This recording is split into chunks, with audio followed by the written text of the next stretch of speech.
Guys চলে এসেছি আর খেলার খবর চ্যানেলে বিগ আপডেট নিয়ে। তো চলো বন্ধুরা, খুব গুরুত্বপূর্ণ আপডেট নিয়ে চলে এসেছি। ফুল ভিডিওটা দেখতে থাকো, স্কিপ করবে না। স্কিপ করলে ভিডিওর মধ্যে অনেক কিছু মিস করবে। এবং এই খেলার খবর চ্যানেলে যারা নতুন আছো, অবশ্যই খেলার খবর চ্যানেলটা সাবস্ক্রাইব করে পাশে থাকা বেল আইকন ঘন্টাটাকে ঢং করে বাজিয়ে দাও। বেশি লাইক এবং কমেন্ট করে দাও, যাতে মোটিভেট হয় তোমাদের এই খেলার খবর চ্যানেলে আমি ফার্স্ট আপডেট দিতে পারি। তো চলো বন্ধুরা, ফার্স্ট যে আপডেটটা নিয়ে কথা বলবো, খুব গুরুত্বপূর্ণ আপডেট, সেটা হচ্ছে এমবিএসজি শিবিরের কর্মকর্তা দেবাশিস দত্তকে নিয়ে। তো এমবিএসজি শিবিরের কর্মকর্তা দেবাশিস দত্তকে নিয়ে যে আপডেটটা দেবো, সেটা হচ্ছে দেবাশিস দত্ত কিন্তু একটা বড় বার্তা জানিয়েছেন। তিনি কিন্তু বলেছেন ডুরান্ড কাপে তারা কিন্তু পূর্ণ শক্তি নিয়ে দল নামাবেন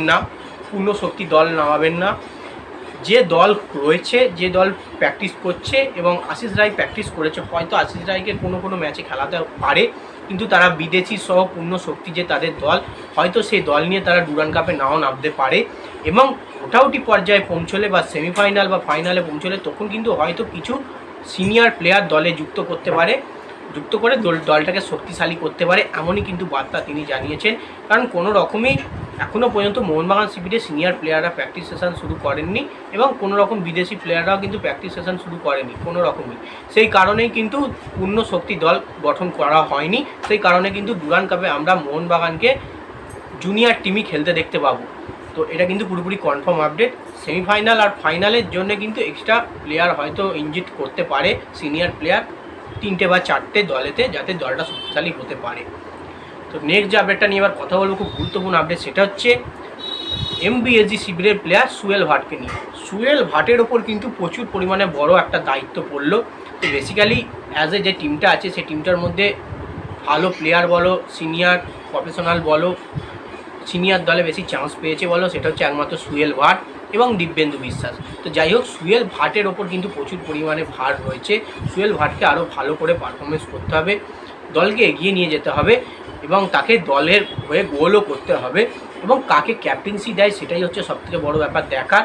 কারণ ডুরান্ড কাপ কিন্তু ছোট টুর্নামেন্ট নয়, বড় টুর্নামেন্ট। ক্যালকাটা ফুটবল লিগ হলে তবু ঠিক আছে, ডুরান্ড কাপের মতো টুর্নামেন্ট কিন্তু শক্তিশালী দলের মুখোমুখি হতে হবে। প্রথমেই কিন্তু ম্যাচ ডার্বি দিয়ে শুরু হবে। এই ডার্বিতে কিন্তু জয় আনতে গেলে কিন্তু সুয়েল ভাট সহ প্রতিটা প্লেয়ারকে 100% দিতে হবে এবং নিজেদেরকে তৈরি রাখতে হবে। তো সেক্ষেত্রে কোনো রকমই এদিক ওদিক করলে চলবে না। তো দেখা যাক সুয়েল ভাট তার যে নিজস্ব পারফরমেন্স, পুরনো ছন্দে, যেটা ভারতের হয়ে, ইন্ডিয়ার হয়ে যে পারফরমেন্স দিয়েছে আন্ডার-19 দলে, আন্ডার-23 দলে, তো সেই পারফরমেন্সটা এই মোহনবাগানের জার্সি গায়ে দিতে পারে কিনা। যে আপডেটটা নিয়ে কথা বলে, খুব গুরুত্বপূর্ণ আপডেট, সেটা হচ্ছে ব্রাইসন ফার্নান্ডেজকে নিয়ে। মানে FC Goa player Brison Fernandes, basically বললেই চলে এই ব্রাইসন ফার্নান্ডেজ মোহনবাগানের থেকে চুক্তি আবারও ক্যান্সেল হয়েছে। এবং তার সঙ্গে যেটা খবর সূত্রে জানা যাচ্ছে, তিনি কিন্তু চেন্নাই এফসিতে ইতিমধ্যে সই করে ফেলেছেন।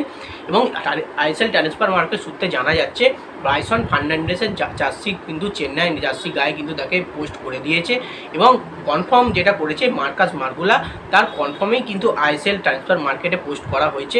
তোমরা এইটুকু শিওর হতে পারো, চেন্নাই এফসি জার্সি গায়েতে কিন্তু ব্রাইসন ফার্নান্ডেজকে এবার আমরা খেলতে দেখতে পারি। কারণ ব্রাইসন ফার্নান্ডেজ একটা দুর্দান্ত ইন্ডিয়ান প্লেয়ার, আইএসএলের নায়ক বললে চলে, প্রচুর পরিমাণে গোল করেছে, দলকে জেতাতে পারে। সেই প্লেয়ারকে কিন্তু চেন্নাই এফসি সই করলো, মানে বললেই চলে চেন্নাই এফসি দারুণ একটা প্লেয়ার, কিন্তু দারুণ ইন্ডিয়ান একটা প্লেয়ার কিন্তু তারা দলে সই করে নিল বা দলে ইনজেক্ট করে নিল। তো দেখা যাক চেন্নাই এফসি জার্সি গায়ে সেই পুরনো ছন্দ, সেই খেলা এফসি গোয়ার হয়ে সেই পারফরমেন্স দিতে পারে কিনা চেন্নাই এফসি জার্সি গায়ে ব্রাইসন ফার্নান্ডেজ।